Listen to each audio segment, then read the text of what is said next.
as I am here today with our Deputy County Executive, Lisa Chimera. We're also joined by our Commissioner of the Department of Public Works, William Gary, and the Deputy Commissioners responsible for the Highways Divisions and the roads, Karen Hoke. We are also joined by our Commissioner of the Department of Homeland Security and Emergency Services, Dan Neverth Jr., as well as Karen Nowak, the Special Assistant, and our Commissioner of Parks and Recreation, Troy Schinzel, as we officially announce Erie County's winter storm scale website. You see the website on the page there. We are also joined by Dr. Nick Basil remotely from the University of Albany Weather Excellence Center and the New York State Mesonet because the document that you're seeing, I shouldn't say document, it's an online web page, was produced and prepared by Dr. Basil and his team at the University of Albany. And we'll turn it over to Dr. Basil in a few moments to talk a little bit more about the page. But what, if you remember post-blizzard, we talked about some things that we were going to do to try to get more information to better inform the public as well as ourselves about the severity of storms. And one of the things I talked about was having a blizzard rating based on like a hurricane system. But we realized as we were going along that that really doesn't make sense. Because a blizzard is a blizzard, and people should be, when they hear that there's a blizzard warning that's been issued, they shouldn't say, oh, it's only a Category 1 blizzard, because a blizzard is bad. It really doesn't matter what category a blizzard is, the worst possible or a blizzard, because a blizzard on its own is just a bad thing, which we can't have people on the roads, can't have people ignoring driving bans. So then we worked with the University of Albany team from Dr. Basil to come up with something different. And what they've come up with is the Erie County Winter Storm Scale, which is based off of the National Weather Service's storm scale for winter storms. But what we did is we wanted to make certain it was specialized for our county, for our region, so that people could also identify what the danger was based on the municipality that they lived in. If you remember last year, I took a map of Erie County and basically wrote in the communities and superimposed a massive storm that was coming to show people where the storm was expected. And it was amazing because what I found out very quickly is people may know that they live in the town of Colvin, but they don't necessarily know other communities. And so what it did is it let people know that what we have coming in the community will affect them at the granular level. So this is sort of based off of that. We have here on the screen right now and on the map next to me what would have been if we had the winter storm scale in effect for the blizzard of 2022. And what you see on the map is you see all the municipalities, you see the snow bands based on the expected amount of snow, and then you also have at the bottom, which is coordinated with the dots on here, the expected severity of the storm, whether it's just winter weather, minor, moderate, major, or extreme. The storm classification was extreme for 2022, but it wasn't necessarily extreme in every area of Erie County or Western New York, and that is shown here based on the dots, where you have purple dots to show where it's extreme, but then you had the major dots, the reds. Those are where it was a major storm, but it wasn't extreme. But there were even some areas of the community in Erie County, like Grand Island or parts of Sardinia and Collins, where it was just a moderate storm. And if we had this site live as of the snow we had a couple weeks ago. And you would have seen in that report there how it was broken down, where it was basically some dots were in yellow, others were just in the gray because it was just our traditional weather. This is not to replace meteorologists at local stations, but it's to give additional information directly to the public on where the storm is expected to be, the severity of the storm, as well as snow totals. The site breaks it down over a 3-day period, over 6 hours for each 3-day period. So you can look at it, what it's going to be in the next day, the second day, the third day, based on 6-hour increments. And then something that this site has that we don't think anyone has ever had is an expectation of snowfall and the impact of the severity of the storm on the thruway. We have it broken down 3 different ways. We have it broken down from the Pennsylvania line basically to Rochester. Then we have a breakdown just in Erie County alone in the thruway exits.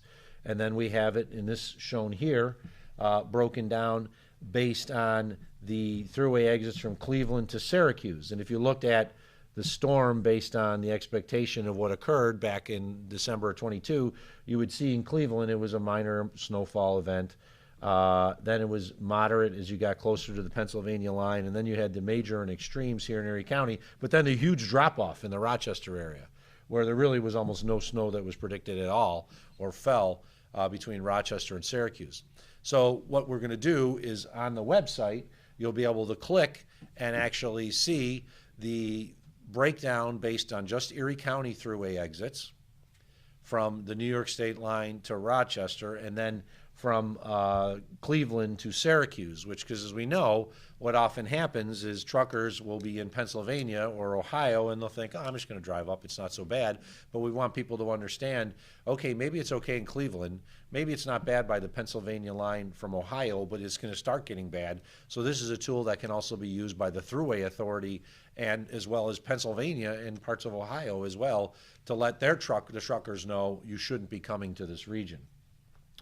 There are a lot of other tools that are available on the website, but I'm going to turn it over to Dr. Basil now to talk a little bit about why we went about this method, which is to do the storm scale based on the National Weather Services, but also how the predictions will be run. And the other thing that I think is important, this website is not being run by Erie County. It's being run by Dr. Basil and his teams at the University of Albany. So we will not be inputting anything. It'll actually be coming from the experts, the weather experts and meteorologists with Dr. Basil's team at the University of Albany. So Dr. Basil, you're live. Thank you so much, and thank you for that great introduction of the tool. And just want to start out by saying that we're really to work on this project. It's really something that we're passionate about here at UAlbany. And so when we started this, when we got that first challenge of, hey, I want a 5-point rating scale, we put our heads together and we thought about it, and then we thought the National Weather Service already has a rating scale of a sort that is 5 points, 5 different values, and that's what's shown right there, that kind of gray, yellow, orange, red, and purple. But the thing about those ratings are that they are unique to every different spot, which is good in some ways. But if you're thinking about how do I think about my county as a whole, Erie County as a whole, we wanted to put all together and come up with just one countywide rating scale, while also being true to the fact that we all know lake effect snow hits certain municipalities much harder than it might others when you have a given storm. And so we hope that this identifies the best of both worlds. As the county executive highlighted, this note the different impacts along the thruway in different parts. It also notes kind of key census things like elderly population living alone, how many of them are impacted. It notes how much snow is on average going to fall along the thruway in Erie County, along with some other factors like that. So we're really happy to have been able to create this project and contribute to this work, and we look forward to seeing how it can benefit Erie County throughout this winter. Thank you, Nick. I appreciate all the good work of your team and work that'll come. I'm glad Dr. Basil mentioned the impact associated with population. There's also, you can actually, when it's live, if you go to it today, it's live, but there's a forecast for the next 3 days. So it'll just be a plain map, which it's kind of scrolling every now and then on the screen. During a snow situation, this is what you'd see. You'd see it, the gradients broken down between from just traditional winter weather all the way up to extreme if we had an extreme storm that was predicted. But very granular. So you can even see if you live in the northwestern part of the town of Holland, you can see what it's going to be in the northwestern part of the town of Holland as compared to if you live in Grand Island and you live in the northwestern part of Grand Island, big difference. And while Erie County itself is not huge, square miles, it's about the same size as the state of Rhode Island. And so we sometimes forget about that. We have to treat Erie County in its separate areas. And one thing I realized a lot is when people think of the center of Erie County, central Erie County, they think of the city of Buffalo. The city of Buffalo is in northern Erie County. The center of Erie County is basically straight across from Lackawanna, West Seneca, but also includes Hamburg, Orchard Park. In southern Erie County, so some of the parts that we talk of the south towns are actually in central Erie County. And the southern part of Erie County is actually the area that often gets hit hard. We talk about it as ski country. But I want people to understand that Erie County is a lot larger than most people think when we talk about the geography of it. But as a result, storms treat different parts of Erie County totally different.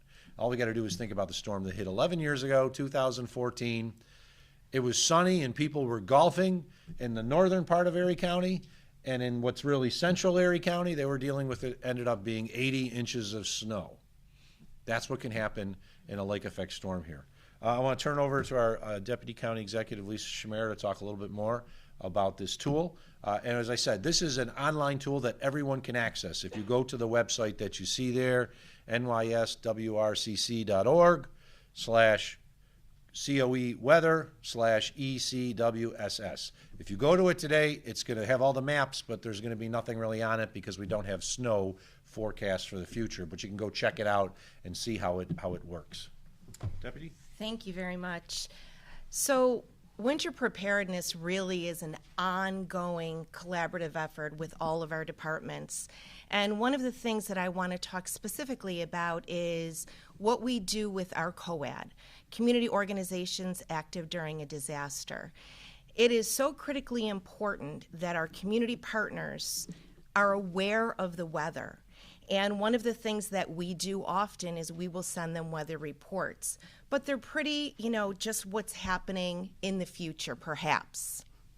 A tool like this is going to be so incredibly valuable because what we know is that individuals need different resources at different times. One of the things that was mentioned in this tool is identifying older adults, perhaps, in a municipality.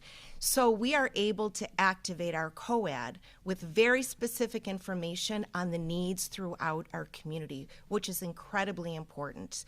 So this tool is so valuable for so many reasons. What we also know is preparedness really is before, during, and after.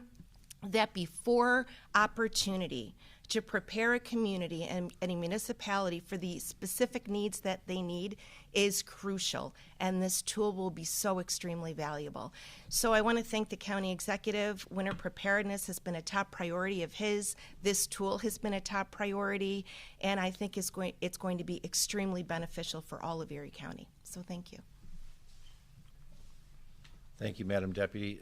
As I said, this is just one tool that we have in our tool belts, but this is one that actually can be utilized not just by county departments and offices, but by the public, so they can truly see the impact of a snow event broken down even to their neighborhood in some ways. And as I said, there's also additional information that hasn't really ever existed before when you break it down by exits on the thruway. And then if you look at it, as Dr. Basil noted, regarding the population of Erie County, the age of the population, the impact. So we will have this additional tool at our disposal, and so will everyone else. And we think it's something that's great to have. We're hosting this press conference today because we didn't want to do it the day before a major snow event. We want the public to understand it's there. We want our friends in the media to understand it's there. And as we go forward with our responses to storms in the future, you will hear us reference the website and the Erie County Winter Storm Scale so that people understand that not only is this there, but it's there to help and protect everyone. With that, I'll open up to questions. If you have any questions for Dr. Basil, just let me know beforehand so we can get it to him. Yes, Jeff. So it's important not only to inform residents, but it also will help in terms of the response from Erie County. That's a tool, another tool that you have to sort of formulate a response. Well, I'll give you a good example of that. Yes, the question was not only does it help the public, but it also will allow for a better response for Erie County. And Parks Commissioner Schinzel and I were just talking beforehand. This will allow the Parks Department to know we need to move the Bully piston snowcats that can go anywhere that we have maybe in southern Erie County because the snow's not expected to be there, to areas in the north so it could be utilized if it had to be used to rescue people. So yes, it will allow us to much more granularly take a look at where the impacted area is supposed to be and then move our equipment as necessary. One of the problems that we've had in some of our major storms in the past, and the Commissioner of Public Works can testify to this, is we could have lots of equipment in the southern or northern part of Erie County, but if the snow's so bad that they can't drive into it, it doesn't really matter. But if this gives us the opportunity to move equipment beforehand because we have a much more understanding of where the storm's going to hit and the severity of it, then it allows us to address it much better. You mentioned truck traffic and trying to get people who, when the thruway is closed. How will this help kind of cause some of the bottleneck we see in the suburbs when the semis are pushed off the thruway and end up just clogging all the secondaries? Are you hoping they see this beforehand, either to reroute or not even enter our area? The question was with regards to the thruway and how will this impact with regards to rerouting trucks and so forth. Of course, we'll be sharing this information with the Thruway Authority. We have a much better system of dealing with snow and the impact of closure of the thruway than we did 10 years ago. 10 years ago, those trucks just ended up going onto Route 5 and Route 20, and then they ended up getting stuck, especially in the storm 11 years ago. So there were changes that were made to reroute them to the 390, to go on, I think it's Interstate 86 to the 390. The truckers aren't happy. They do everything possible to try to avoid it, but they're also told you're going to get stuck. You can't go forward. You could end up getting ticketed. So I think it's important for people to understand that we'll be sharing this information, not just with the Thruway Authority, but New York State Troopers, our partners in Pennsylvania, so they understand as we work together now to address the problems, because what we've seen in storms before is if we get trucks stuck on these major thoroughfares, it makes it very difficult for us to clean the roads, because you can't clean the roads until you move the truck. And we're not generally towing trucks, but we are getting in a situation where sometimes we have to tow them if they get stuck on a hill, jackknifed. So we'll be sharing this information with all under the hopes that, and here's on the screen right now is the section regarding the thruway as if it was during the blizzard. We'll hope that this will result in less other traffics on major routes across the community. This was for Dr. Basil. Did he design this from scratch, or has he made a tool like this for another municipality before? This question is for Dr. Basil. They wanted to know, probably want to know if you designed this from scratch, or was this something that you utilized for another municipality elsewhere?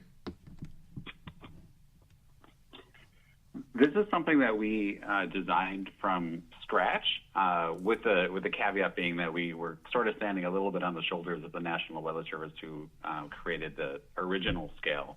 But after that, we designed it to fit Erie County because it takes into account things like population. And if a storm hits downtown Buffalo, that's going to have a bigger effect than if the same storm hits outside of downtown Buffalo. So it factors in aspects that are unique to Erie County as well. Any other questions? I have a question. Yes. We know that language barrier was an issue in the past storms. How is this tool kind of addressing? The question is, we knew that language barrier was a problem in past storms. How is this tool addressing it? It does not have other languages directly associated with this website, but we are working with our COAD and we're working with our various partners to ensure that the accurate information is distributed out to individuals that we work with to translate. We cannot translate every page, but we can ensure, especially considering this isn't even ours, it's run by the University of Albany, but we can work with our partners and partner organizations to ensure that the accurate information is shared with them and that they understand what this means. It's not easy to deal with individuals who do not have English as their first language, or maybe English as their second language. So our goal is to ensure that the accurate information be shared to the general public, especially the organizations in our COAD, and I'll let the Deputy County Executive talk more about it, so that they can get that information out to the people in the community. So the goal really is, during a weather event, is collaboration and communication. And that collaborative piece is so incredibly important. And information is shared with community partners, school districts, and of course other municipalities. And one of the things that we've really focused on is making sure that communication piece is available to all that need it. So the International Institute is part of our COAD, and they work with us when we're doing messaging, Erie County messaging. We work with the International Institute to make sure it's available in different languages and posted on social media. The other thing about that is when we posted, COAD knows to post the same information that Erie County is posting. It is reliable, it's in different languages, and it provides resources to those that need it. Is there any language to accompany this that gives advice to residents what action to take? So, for example, like if it's 5 extreme, what should they do along with that? Because that helps us, the media, as well, to try to advise residents. This, because it's a weather, is put together by the experts at the Weather Center in Albany. They're not going to make the recommendations on what people should do. We will. And if it's extreme, the recommendation is simple. Stay home. Stay where you are. If you're not home but you're in a location where you can stay safely, stay there. When I think about the blizzard, we know that every single individual who died, the first death was hours after the blizzard started. It wasn't immediate. It was individuals who sometimes left a safe location to go to somewhere else, whether they tried to walk, whether they tried to drive. There was a significant amount of individuals who, unfortunately, because of the power outages, especially seniors, went through hypothermia and passed. But the problem is it was worse outside.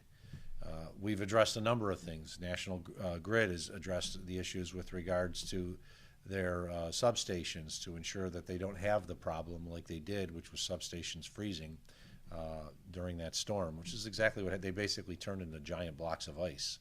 No one ever thought that would happen, but it did. So there's a lot of things that have been done, but the information will be coming from the public officials, from our emergency responders, our law enforcement. But if it gets into even major category, if it's major category, it is not good. That's the kind of situation where we're getting snow at 3 inches per hour. You can easily get stuck on the roads. Once we get to extreme, we've only had the extreme on a few occasions, and it's generally it's a blizzard, or it's a very bad snowstorm where we're really getting up more than 3 inches, 5 inches or greater per hour of snow, in which traffic is not just hazardous, it could be deadly. During my tenure as county executive, we've had people who went out in snowstorms when they shouldn't have and gotten in car accidents and died. We've had people drive off roads because they couldn't see where they were going and get stuck in a ditch, and then we couldn't get to them. So when it gets to that major category, people should not be on the roads. They should be wherever they can be. The only people who should be out at that point are first responders.